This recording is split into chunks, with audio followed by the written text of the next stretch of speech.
Bosch Communication Systems, a business unit of Bosch Security Systems, is now one of the world's leading manufacturers and suppliers of professional audio, wireless, life safety, and communication equipment.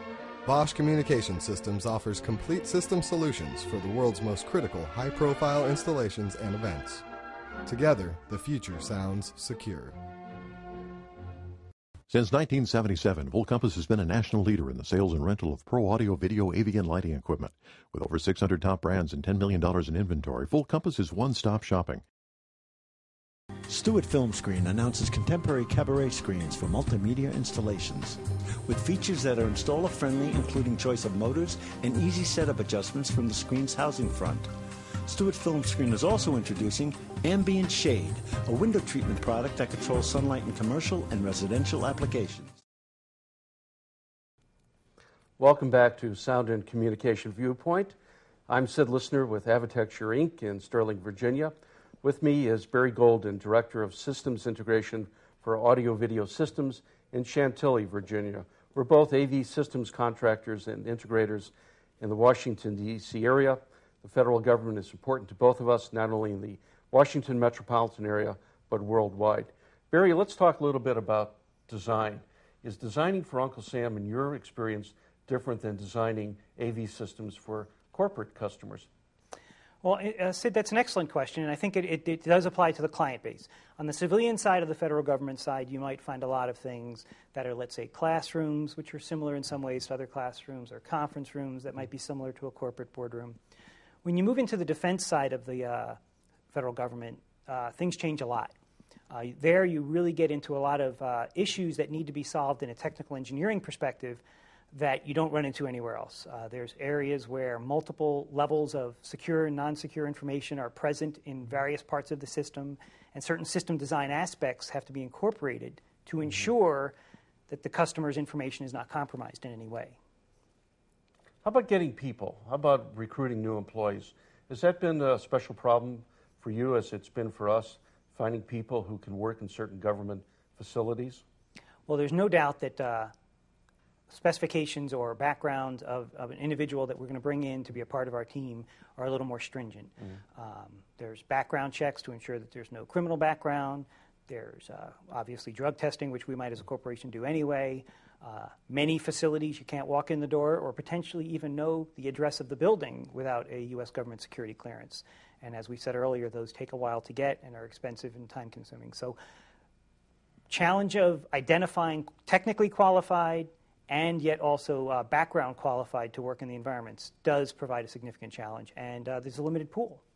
Our experience, Barry, has been that designing and building systems, AV systems for the federal government, in many ways is just like doing work for a not-for-profit association or a corporate client. Have you found any differences, though, that are unique to Uncle Sam that you don't find in the corporate world other than security? I think once you get past all of the contractual wickets and security access wickets, at the end of the day, we are providing a high-tech system solution to a customer's end requirement. You're working directly with an end user eventually. It may take you a while to get through prime contractors, 8A partners, et cetera. Eventually, you're working directly with an end user who has a requirement and who, at the end of the day, is either going to be happy that you satisfied it, as our experiences and yours, or potentially not satisfied.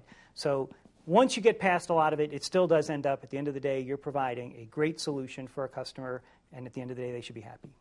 What about the financing jobs for the federal government? As it's typical in our industry for a client, a corporate client, a not-for-profit, to pay something at certain stages, at milestones, benchmarks. Uncle Sam doesn't work that way typically. So therefore, receivables can be long, more than 45 days, sometimes a lot longer. Is your experience been there are certain ways of doing business with Uncle Sam to mitigate that pain? There's no doubt. There's the two topics. One is milestones, or actually payment terms from the perspective of defining some milestones or progress payments. The second is the age of the receivables and understanding the invoicing instructions. Again, oftentimes you're sending your invoice to a totally different state, office, et cetera, and a different set of rules than what you would be your end users at one facility, payment offices in another, and it does take a while to learn how to appropriately submit invoices, how to appropriately put all the steps in place to get paid quickly.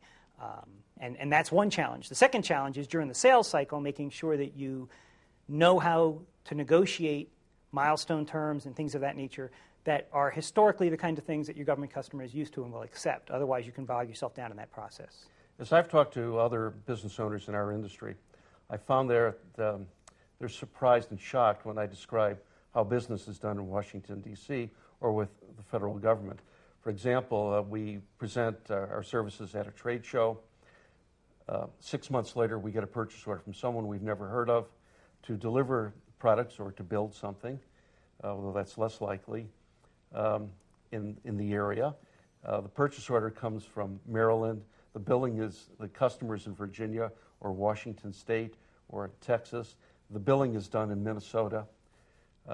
And who knows who the end user is.